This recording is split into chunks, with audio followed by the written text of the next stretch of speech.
El Reino Unido calificó a los referéndums organizados por Rusia en los territorios que tienen ocupados militarmente en Ucrania como una parodia de elecciones democráticas. La primera ministra británica declaró que su país repudia ese intento de modificar las fronteras internacionales usando la fuerza bruta.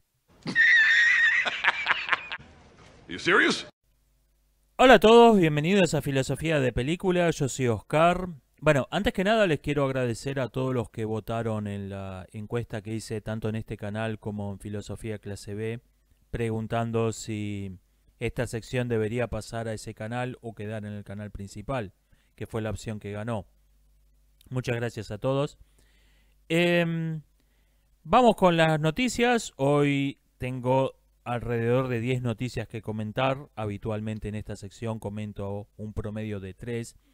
Han sido semanas moviditas, así que me voy a tener que detener un poco menos del usual en cada una de las noticias en particular. Arranquemos con esto. En Brasil, Ignacio Lula da Silva ganó en la primera ronda de las elecciones para presidente. Yo creo que la explicación más obvia, directa de esto es la económica. Los años de presidencia de Lula en Brasil fueron años de marcado crecimiento económico, también años de extraordinaria corrupción, violencia política y social y alianzas muy poco recomendables en el plano internacional de su país, como no puede ser de otro modo en un gobierno de izquierda. Los años de Bolsonaro, en cambio, fueron años de decrecimiento económico. La economía fue para peor. ¿Y qué pasa? Cuando vos estás diciendo, ok, ese tipo obtuvo resultados, pero las ideas de fondo de su partido son malas, tenés que mostrar resultados extraordinarios, no buenos resultados. Tenés que mostrar resultados extraordinarios para apoyar esa afirmación y Bolsonaro simplemente no los aportó. Bolsonaro tiene ese discurso, pero no tiene resultados extraordinarios que lo respalden. O sea, creo que el caso de Lula es distinto al del resto de los gobiernos de izquierda que están subiendo en Latinoamérica, que son el típico caso de la fábula del médico y el vendedor de golosinas que contaba Platón para explicar su rechazo de la democracia. Probablemente Sócrates antes que él.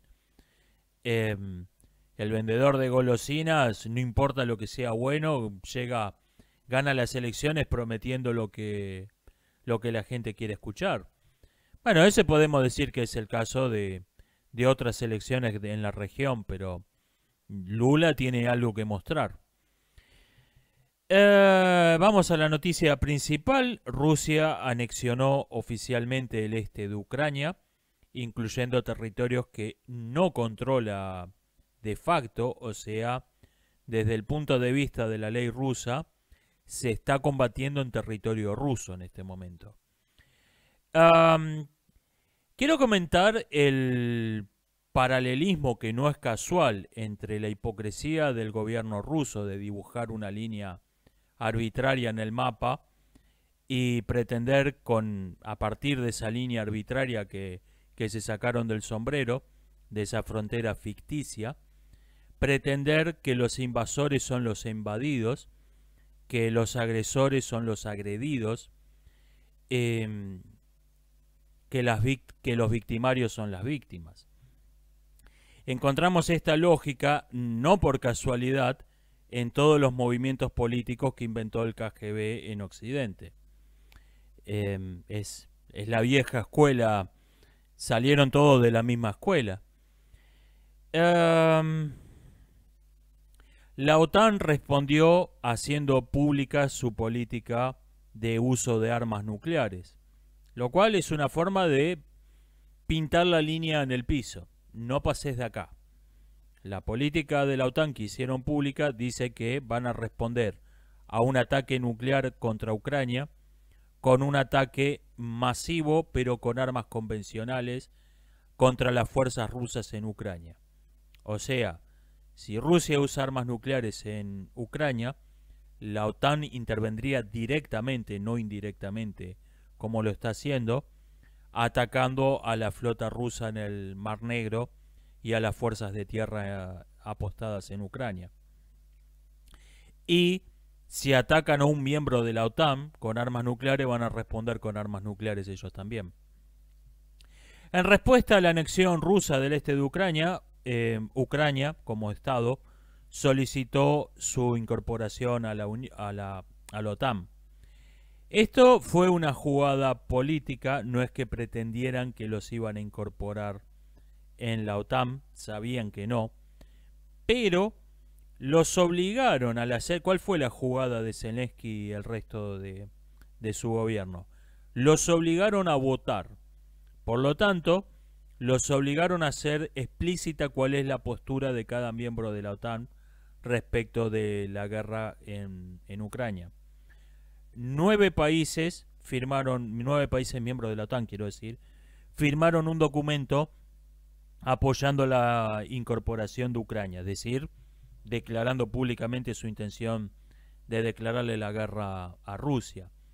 Estos países son Polonia, para sorpresa de nadie, Lituania, Estonia y Lituania, creo que los dije mal, Lituania, Estonia y Letonia, quise decir, las repúblicas del Báltico, la República Checa, Eslovaquia, Rumania, Macedonia del Norte y Montenegro. O sea, básicamente todos los países que fueron parte de la esfera soviética en la Primera Guerra Fría.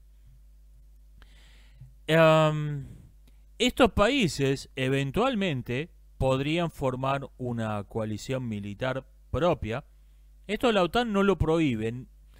No le agrada que sus países miembros tengan sus propias alianzas militares, pero no lo prohíbe. Estos países podrían formar su propia liga, su propia alianza, con Polonia como hegemón, y se sumarían obviamente Ucrania y muy probablemente Moldavia. ¿Esos tipos le pueden hacer la guerra solos a Rusia? Sí. Ya lo estamos viendo en esta guerra. Polonia muchas veces adoptó el rol de hegemón, no Estados Unidos. Y me dirán, bueno, pero Estados Unidos es una potencia militar mucho más importante, tiene un ejército 10 veces mayor, tiene una tecnología militar muy superior. Sí, ok, pero lo que importa en una guerra no es lo que tenés, es lo que está dispuesto a usar. Polonia ha demostrado un compromiso mucho mayor en frenar la ofensiva rusa contra Ucrania. Por eso no me parece disparatado que todos los países que actualmente son de la OTAN y que fueron parte o de la Unión Soviética o de facto de estados feudales marionetas de la Unión Soviética, no me extrañaría que formen su propia alianza militar y le declaren la guerra a Rusia. Hay una movilización disimulada en Moldavia. Léase este título con signo de pregunta porque esto no lo encontré en ninguna fuente que me parezca fiable.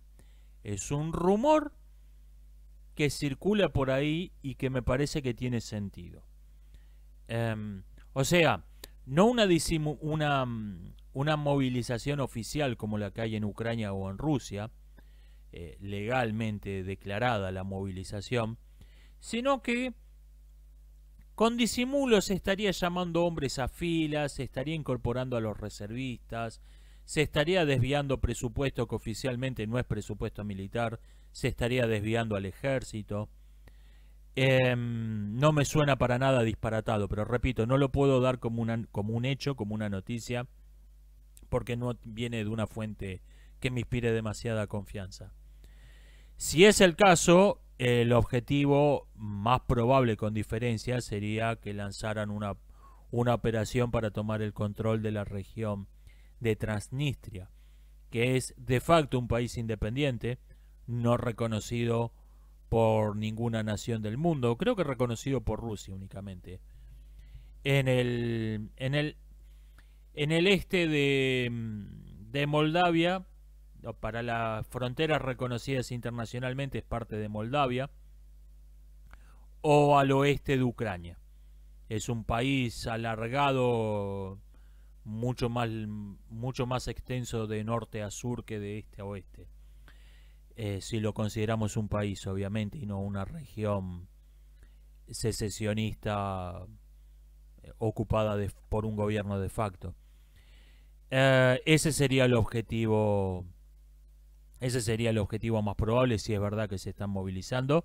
Implicaría una escalada importante del conflicto porque hay tropas rusas en Transnistria, y me refiero a tropas rusas, no a mercenarios de Wagner. Por lo tanto, sería de hecho un acto de guerra contra Rusia atacar Transnistria. Hay unas treguas precarias entre Kirguistán y Tayikistán que se estaban dando de tiros en las últimas semanas. Y también hay una tregua precaria entre Armenia y Azerbaiyán, que en este caso hay un cese al fuego oficial, no lo hay entre Kirguistán y Tayikistán. Estos conflictos locales han sido frenados por la movilización rusa. O sea, la movilización dicen, alrededor de 300.000 hombres en Rusia, que se les está poniendo complicado para conseguirlos, pero digamos, de 300.000 hombres en Rusia, te está mandando un mensaje, y yo creo que probablemente este fuera no sé si el principal objetivo, pero fuera un objetivo igual de importante que reforzar el frente en Ucrania. O sea, el mensaje que te está mandando el gobierno ruso es: estoy reclutando 300.000 hombres, los pienso mandar a Ucrania porque de momento me están rompiendo las pelotas, los ucranianos me están rompiendo las pelotas más que vos. Así que, si no me haces cambiar de opinión, los voy a mandar a Ucrania. Ese es el mensaje explícito tácito que está mandando el gobierno ruso. Y bueno, y Tayikistán y Azerbaiyán recibieron el memo. Así que bajaron un cambio y están en un conflicto, están en una tregua entre estados satélites de la Federación Rusa. En un conflicto están en una tregua de facto, en una tregua no oficial, y en el otro hay un cese al fuego formal, que se están respetando más o menos. Hay algunas escaramuzas, algunos encontronazos, pero más o menos están frenados esos conflictos.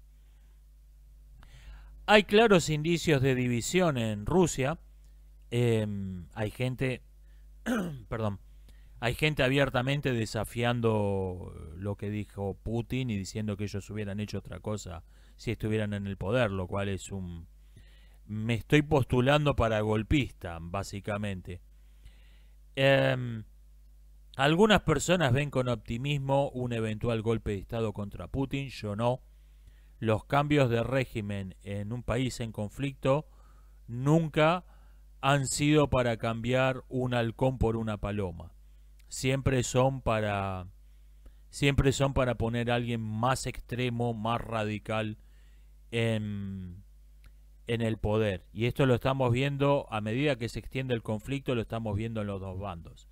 Tanto la OTAN como la Federación Rusa están empezando a ser dominadas por los halcones. En la OTAN, repito, Polonia está adoptando el rol de hegemón más que Alemania o Estados Unidos. Y en Rusia vemos rumores de golpe de Estado para poner a tipos peores que Putin.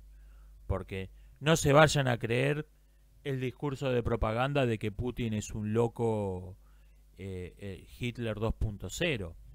Putin es un hijo de puta, pero es un tipo al que no es un asesino, no es un asesino psicópata, es un tipo, mal dicho, es un asesino psicópata, pero me refiero, no es un loco que mate por matar, es alguien que hace un uso racional, pragmático de la violencia, al que le gustan, ha tenido varias guerras en su vida, le gustan las guerras cortas con poco costo y con un objetivo claro. Ucrania claramente no salió como pensaba. Así que podría, un golpe de estado en Rusia es algo que no es algo para ponerse contento, porque si lo derrocan a Putin va a ser para poner a alguien peor, no para no para amor y paz terminemos con tanta violencia. Si lo derrocan a Putin va a ser para poner a alguien peor que él.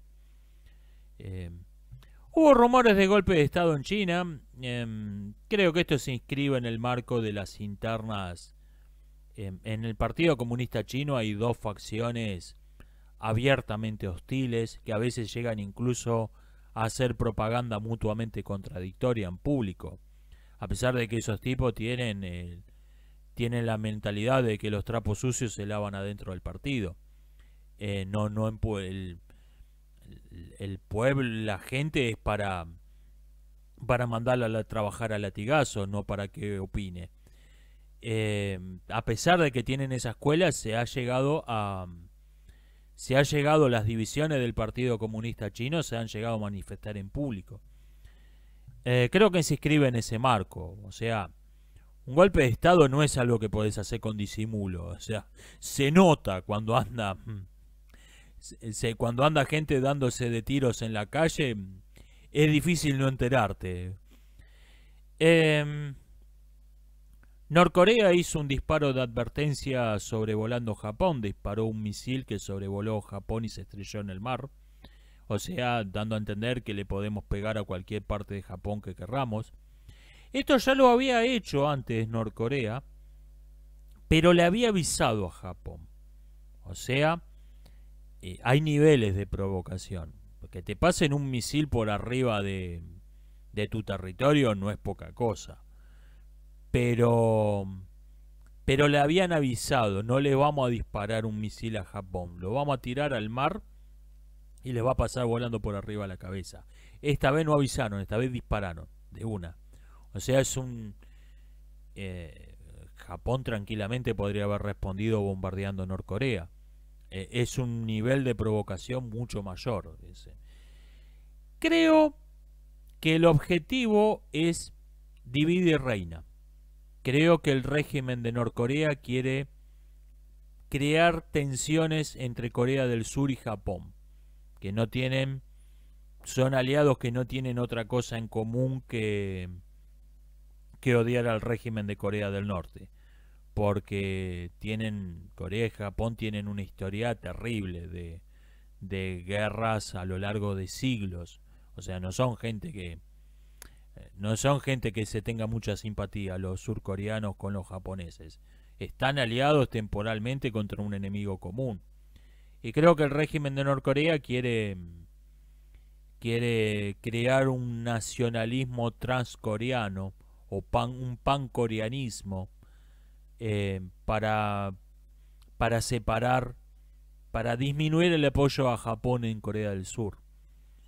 Este creo que es el verdadero objetivo de esta provocación contra Japón. En el plano militar, el frente ruso se sigue cayendo a pedazos. Hay días que avanza hasta 50 kilómetros el ejército ucraniano. ¿Qué pasó con la movilización? Bueno, la movilización toma tiempo. Y además, para enviar refuerzos tiene que haber algo que reforzar para poder enviar refuerzos al frente. Dicen los que saben de estrategia militar que está mostrando signos de descoordinación el frente ruso, o sea, que no tienen un plan, que cada oficial de medio pelo para arriba está peleando una mini guerra personal. O sea, que están haciendo lo que están haciendo en una parte del frente no tiene coherencia con lo que están haciendo a 300 kilómetros de ahí. Según varias fuentes, entre 250.000 y 500.000 rusos, hombres jóvenes rusos, han huido para no ser reclutados, han pedido asilo en Georgia, Europa y donde pueden. Hay que ver cómo afecta esto la movilización. Yo dije en broma, cuando estaban reclutando en las cárceles, yo dije en broma que no le tenía mucha fe a un ejército integrado por asesinos seriales, algo así. No me acuerdo mis palabras exactas, pero hice hizo un chiste respecto a que el ejército ruso estaba reclutando a asesinos seriales. Bueno, el ejército ruso está reclutando asesinos seriales, incluyendo un caníbal. A ver, yo me pongo en el pellejo de un oficial de medio rango en el frente. ¿Qué haces con eso?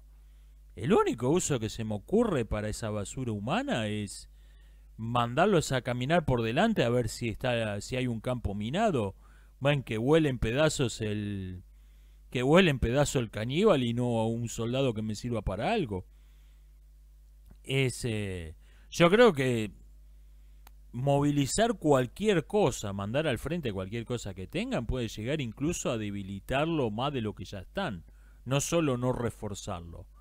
O sea, yo prefiero tener 10 tipos que sirvan para algo y no 20 que no sirvan para una mierda.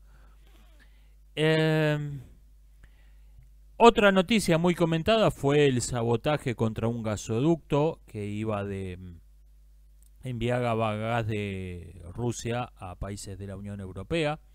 Básicamente todo el mundo se acusa a todo el mundo. Los americanos acusan a los rusos acusan a los americanos, los europeos acusan a cualquiera que no sea ellos. Vamos a ver esto con la perspectiva de cualquier crimen. ¿Quién puede y quién se beneficia? ¿Quién puede te reduce la lista de sospechosos muchísimo? Esto no es un chiflado con un chaleco explosivo que lo puedas mandar a hacerse detonar. Esto es algo que pueden haber hecho únicamente fuerzas especiales que no tiene cualquier país. O sea, o una potencia militar importante, Estados Unidos, Alemania, Rusia, o alguna potencia militar no tan importante, pero con unas fuerzas especiales de marina de la puta madre. Suecia. Eso te reduce muchísimo quienes pueden haber estado detrás de esto. ¿Y de quiénes pueden estar detrás de esto? Bueno, ¿quién se beneficia? Bueno, depende mucho de qué discurso puedas imponer. O sea, si fui yo, no beneficia a nadie. Decir fui yo no beneficia a nadie. O sea, todo el asunto se trata de inculpar a otro. Si los americanos convencen a los europeos de que fueron los rusos, se benefician. Si los rusos convencen a los europeos de que fueron los americanos, se benefician. Si los suecos convencen al resto de la OTAN que fueron los rusos, se benefician. Y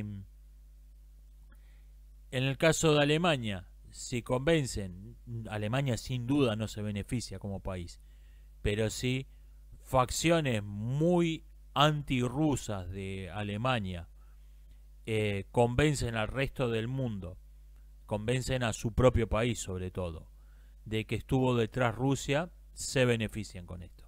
O sea, todo el asunto se trata de tratar de echarle la culpa a otro.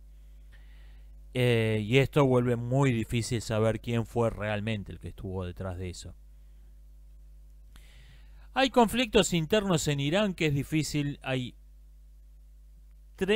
cantidades monstruosas de propaganda sobre esto, por lo tanto es muy difícil saber qué está pasando realmente. Sabemos que hay grupos radicales islámicos partidarios del régimen enfrentándose de modo, no enfrentándose en guerra armada, sino enfrentándose en disturbios, conflictos en mitad de camino entre lo policial y lo militar, con grupos de ultraizquierda apoyados y financiados por Occidente. Y esto se mezcla aparentemente con conflictos étnicos internos, porque no nos olvidemos que Irán es uno de esos maravillosos países que dibujaron en el mapa 4 europeos con un mapa arriba de una mesa. Dijeron, esto se lo quedan ustedes, esto no lo quedamos nosotros. y los sentimientos nacionalistas, tribales, étnicos, religiosos de la población no solo no fueron algo importante, no fueron siquiera un asunto, no fue algo que se tuvo en cuenta al dibujar esas fronteras. Y esto sigue pasando factura hasta el día de hoy, esas fronteras dibujadas de modo totalmente arbitrario por un paralelo, un meridiano, un río, separando el área de influencia de un imperio colonial de otro. Esto es algo que seguimos sufriéndolo hasta hoy. Bueno, Irán es uno de esos países donde mezclaron agua y aceite. Y cuando cae la influencia colonial británica sobre todo, empiezan a aparecer ¿qué tenemos que ver nosotros con estos tipos? Vamos a ser nuestro propio país. Eso está pasando en Irán, pero está mezclado también con un conflicto ideológico entre grupos de ultraizquierda financiados por Occidente contra grupos religiosos partidarios del régimen. Esto es todo lo que tenía para comentar. Estamos viviendo en tiempos difíciles, no vaya noticia esta última, y yo trato de no llevar el pesimismo más allá de donde lo justifican los hechos. Sé que estamos viviendo uno de los peores escenarios posibles, que eran posibles cuando se inicia este conflicto en febrero de este año. Había varios rumbos posibles que podían tomar, y yo creo que tomó uno de los peores y menos probables, que está llevando una escalada importante. Esperemos que en algún momento esto se frene, que no escale más de lo que ya escaló, pero son tiempos difíciles. Nos estamos viendo, hasta la próxima.